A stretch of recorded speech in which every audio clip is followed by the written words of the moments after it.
orchestration, and sometimes when you interact with things, situations, circumstances, people, objects, what have you, there may be an orchestrational reason for you to be there, but that doesn't necessarily mean that what someone else is experiencing is exactly what you need to work on. You may just be there for them to support them in their ability to work on it too. But you have to have an honest self-assessment as to what it is that's actually there for you. Nevertheless, it's still a reflection because you're willing to be part of that orchestration. So it reveals that to you, if nothing else. So my reflection and reality, if it will, has been telling me some different things lately that I would like some clarification All right, with. such as? The globe being round or flat. Yes, well, you know the globe is round. Okay. Why would you assume that it's flat? I assume that it's flat because of the eye test. I don't feel like we're spinning. I don't. So what? It made more sense for it to be flat in my Not estimation. really. Not when you understand how things work, it doesn't. Okay. So the flatness idea comes from and is real on another dimensional level, Right. the holographic level that projects information that needs no dimension into the idea of realities that then are expressed dimensionally. Okay. So in that context, the Earth is both flat and a globe. But in your physical dimension, it's experienced as a globe. Thank you. It's another dimension that experiences it at flat. Does that make sense? Yeah. Yes, it does. So in this lifetime, do I go from one to another? Well, from you the flat exist to the in globe? all of them. Okay. Versions of you exist in all of them. Right. So you may be cross-connecting to that, and that's why you're wondering whether it's flat or round. Right. But in this third density reality, it's expressed as a globe. But you also are aware of the fact that in another dimension, it's expressed as flat information. Okay. So another thing that has been in my reality lately is the cloning centers have been popping up, and I've been finding out more information on that. Is that a true statement? The Donald Marshall has been coming out with the cloning centers? Not as much as you think. Okay. There are some experiments on your planet with regard to this process, but not as much as you think, and not always in the way that many people assume it to be being used. Okay. So the information coming through Donald Marshall isn't necessarily correct. It's an interpretation that is correct for one particular reality, and you have to decide whether that's the reality you prefer or whether you prefer another. Okay. Remember, I kind of prefer not. all things you can imagine are somewhere happening. Right. You cannot imagine non-existence. Right. Therefore, it's just an issue of, is that the reality you prefer when it's being offered to you? Right. If not, If then that's my go in a eyes. different direction. Okay. I found myself saying the other day that I had hybrid children, and I didn't even know where that came from coming out of my mouth. Could you Probably please came from one of the hybrid children. Could you elaborate on that for me, please? Well, you understand the hybridization agenda, yeah? Very little. All right. Well, you understand that beings that you typically refer to on average as the gray beings, you're familiar with this? Yes. Conducted a hybridization program because they were really originally humans from a parallel version of Earth that destroyed their world and mutated themselves into the beings you understand as the grays. Right. Not being able to any longer reproduce, they realized that the only way to save their civilization was to find a viable source of human DNA, and that means they had to tunnel into parallel realities, such as yours, where humans still exist in their original form, thus taking genetic material, blending it with their own and a few other things, and creating the hybrids of which my civilization is one offshoot. And there are other children still existing in a variety of ways that are more contemporary with your civilization that will ultimately come and live among you. Thus, beginning the transformation of your world into what we typically refer to as the sixth hybrid race, because there are already 5 others. So in our ascension, we all have different timelines for this, or are we all going together?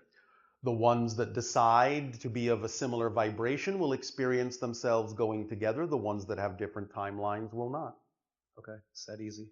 It's that easy. All right. And since all our realities are just reflections, can our inner world affect changes like the election and like the upcoming changes? Again, yes, but it's not that you're changing the world you're in. Right. It's that you're shifting to a world that already has those expressions as a reflection of the change in energy you've made within yourself. But remember, you have also made agreements to share some of this and go through certain processes with other people in order to learn things, in order to grow from it. And one of the things you learn is more readily how to shift to realities that are already in existence that are more reflective of what you prefer, by being in a reality that is reflective of what you don't prefer.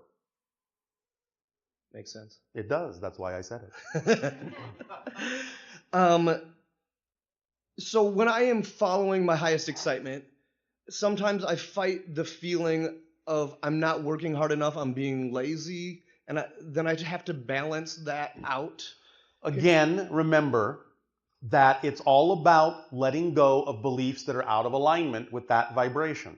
Right. But one of the things excitement does is bring those things up to your attention that you may be holding on to that you didn't know about.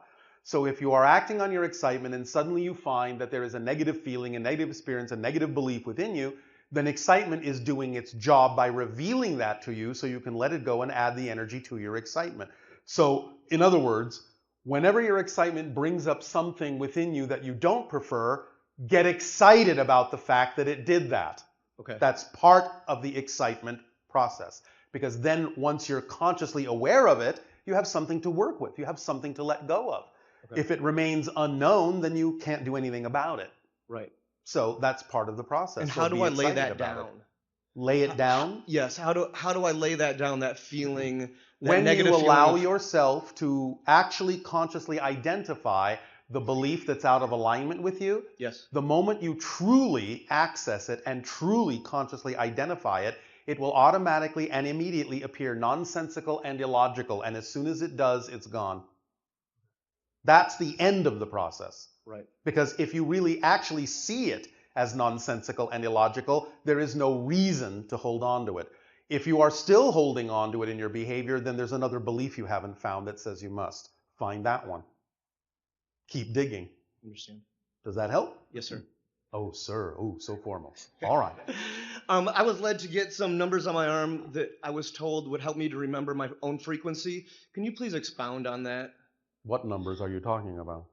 I have a tattoo that says 92.78 on my arm. 92.78. Yes, sir. And I have no idea where that came from. One moment.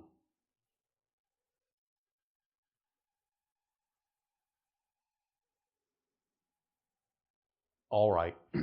You understand that your quote-unquote average normal temperature of your human body, 98.6, yes? Yes, sir. You don't have to keep calling me sir, but I appreciate Yes, it. Bashar. When you are shifted, you remember when we talked about the idea that there is a version of physical reality that's slightly out of phase with yours? Okay. And in which many encounters actually happen? Yes. Because they can't really happen in your reality because of the vibrational difference, but they can happen in that reality. That's your body temperature in that reality. Because that is the difference of the shift. I understand. So, does that help you? That does help. Why was I led to get that? Because Reminded it of that. reminds you of how to tap into the idea of that reality. And thus it makes the shift easier. You have, in other words, a target to shoot for. Right. A target temperature Right. that tells you when you're in that state, when you're in that reality vibration. That's wonderful. Thank you. I was told I had, by the same, what I felt like entity, I was told that I had a treasure waiting for me. You do. It's inside. Go find it. You are the treasure. Yes. The opening of yourself is the treasure. Right. Okay. So, have fun on your treasure hunt. Namaste, Bashar. Thank you, sir.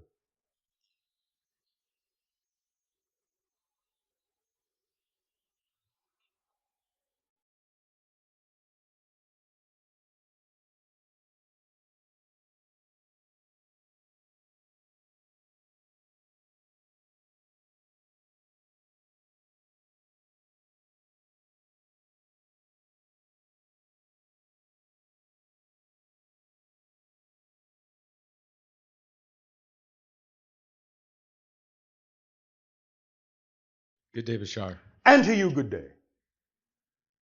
So my first two questions were about multiple personality disorder and our relationship to time. We had previously discussed, and I've had a lot of help from you in the experience that our multiple personality disorder is also expressed in our cultures. Yes. In the warring nations, borders, boundaries, agreements. That the entire collective consciousness, because of all the division within the individuals, your entire collective world has multiple personality disorder. And that is a macrocosmic expression of our own internal multiple personality disorder. Yes. Now, this multiple personality order, what comes to mind based on what you've shared previously and today is this Planck time constant, that this external reality, this physical expression that's reflected happening 10 to the 43 times per second. Yes. It makes sense that when you say circumstances don't matter, only state of being matters. So that vibration of excitement, for us to put intellect in between, well, this is what I'm experiencing, so I need to understand this and intellectualize it. So but do you also pick up so on fast. the double entendre in that sentence? Yes, circumstances don't matter, create matter or physical structure in our reality. But state of being does. Yes, so along that line. Yes, or plane, or cube, or hypercube. So when you were talking about SIBO being a 12-sided dice. SIBO is 13, but it is played with a 12-sided die. Excellent. Dice is plural. Thank you. So the die would be an icosahedron, I assume. Yes. So I've, in our experiences, had many information and understandings about the icosahedron. I've seen it as being water. I've done techniques that utilize that to align my energy. Do you have additional information at this time that was previously unavailable? No. Okay. Except to play the game. I would look forward to it, absolutely. All right. We will look backwards to it. Now, when you shared that in the initial, you changed the video for the contact crystal, and one thing that was shared... Oh, I didn't change it. Well, you had some to do with it. Okay, so in this joint venture of changing the contact crystal video, as experienced, you shared that Essassani was created for your society, was prepared for you. Yes. Now that includes the 3 supercomputers that are now orbiting Essassani, Epsilon, Epiphany, Eclipse, that were created by us or humans? No. They were created by the Greys. So the Greys created the supercomputers that are focused or lensed through the moon. Yes. Now how... But it goes through the Essassani vibration. Can you expand on that, the Essassani vibration? Well, you know that the frequency connects to the idea of your moon being used as a lens to send that vibration to your world. Yes. But it's coming through the Essassani hybrid vibration, not the Grey vibration. Because we are now the occupants of the planet. Okay. So it's coming through our collective field. So that agenda or that expression through Essassani would also be underneath the primary overseers or those mantis beings? Because that would be part of the overall hybridization agenda? No. Okay, so different thing. So the mantis beings are only a part of the hybridization agenda as it pertains to humans, per se. As it pertains to the creation of the hybrids, but the idea is that phase is done. Therefore, there is no need anymore for the mantises to do the same thing. So they have taken a different role. So I won't tell you what that is. Oh, right. Okay. It will come. Okay, wonderful news. A parallel simultaneous incarnation that I have with Essassani, and more specifically your consciousness, is something that's become more and more interested with the idea of first contact specialist, the contact crystal I drew, that exact sigil 5 years before I met you. You're a 12-year-old child on the southern continent of Essassani. Okay. That's your connection right now. Thank you. That's helpful. Yes. 12-year-old boy. A boy, yes. You had previously also discussed the idea of, for me to do research into Hecate, or a previous version or older version of Anu. Yes. In the Gwythonic or Celtic tradition. Yes. Now, I've since researched that it's a understood with 3 heads. So the positive, negative, neutral, that triad, All right, very triumvirate, good. that information is definitely prevalent in that. Is there Keep digging. okay? Is there any other Keep clues? digging. Keep digging. Well, the previous question, the woman was talking about the ET Pharaoh energy Yes. and that other hybridization agenda. Is there a connection there? Is there something else that's being unfolded in that understanding through that? We are allowed to consciousness? say yes, Okay. but that's all we're allowed to say. Okay, that's useful. When we become the 6th generation of hybrid children, you've also discussed that happens at a time where the 6th genetic marker is activated within our DNA. Yeah. So then the 7th genetic marker being activated When is that all the 6 hybrid races blend to form the 7th hybrid race. leads to, and is it the same timing of the 7th genetic marker being activated? In 1,000 years. Thank you. And then SIBO being around 13 and there being 13 genetic markers as well as 13 skulls. Yeah. What is the timing and or what would unfold as the 13th genetic marker or the last of the genetic markers? That takes place on higher levels of dimensionality that you know nothing about right now. Okay, so that's a different dimension. So that's past our DNA It's would past be your physical reality. above 333 kilohertz. Yes. Interesting. Will Okay. that do? What is my frequency currently in this? At the particular moment? Yes. 127,000 cycles per second, approximately, and sometimes shifting around to about 140. What I'm putting out. Got it. Okay. Does that help you? Yeah, it's a lot. Okay. Thank you. Thank you. Love you.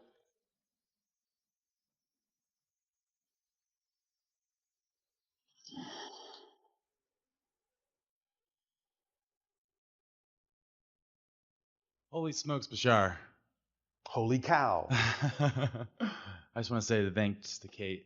I had some more questions, evidently, I was supposed to ask you. And one of them is, I seem to see gold ships a lot. And I'm Yes. wondering if you could I have a feeling of who it possibly be, but I was wondering if you might be able to tell me more about those gold ships. Again, the idea is that many of your senses, as you explore consciousness, are becoming more sensitive to seeing what's actually all around you all the time that is heretofore invisible to you. So it's a stretching of the senses. There is some Pleiadian and Arcturian energy in that, what you're seeing. That's what I thought too. Are the Yael present much when I'm doing my ET contact groups? Sometimes, not always. Sometimes there are others peeking in. Nice. I have a question. My mom was always in fear of ETs. I've always been really into them since I was little. Yeah. In that experience. And she was in fear of it, and we came to the conclusion that she's had her own experiences. Yeah. Yes. Was that... It often happens in family lines, you know. Definitely.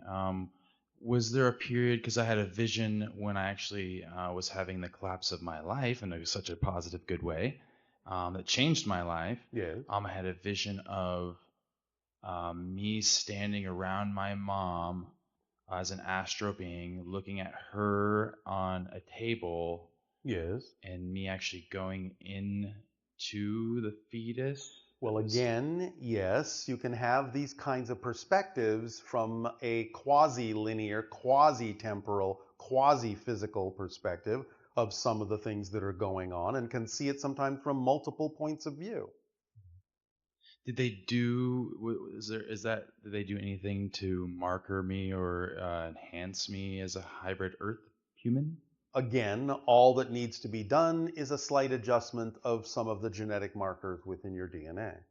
So was there music involved? There were vibrations involved that you may translate as music, but not literally in the way that you mean music. I have a question. Jesus, was he the Prince of Odessa? Jesus. There's a tale about Jesus actually being the grandson of Cleopatra. No. That's interesting. Not that Yeshua, not the one that is connected to what most of you consider to be your true history, but in a parallel reality, yes. Okay. but not the one that you're concerned with now. I was wondering if you could fill me in a little bit more about maybe how the skull on the Grand Mesa was created. Fill you in with what? Just an Rocks? yes. Well, I've explored up there and I've looked at the eyes. It's actually anatomically correct. Yes. So there's either energy work or something. Possible. Someone else's job to give you that information, not ours. All right. Fairies, do they exist? They do, but again, in another dimension that some people are sensitive to seeing and others are not. Eventually, as you expand your consciousnesses, you'll be able to interact more fully with what you might call the nature-spirit dimension.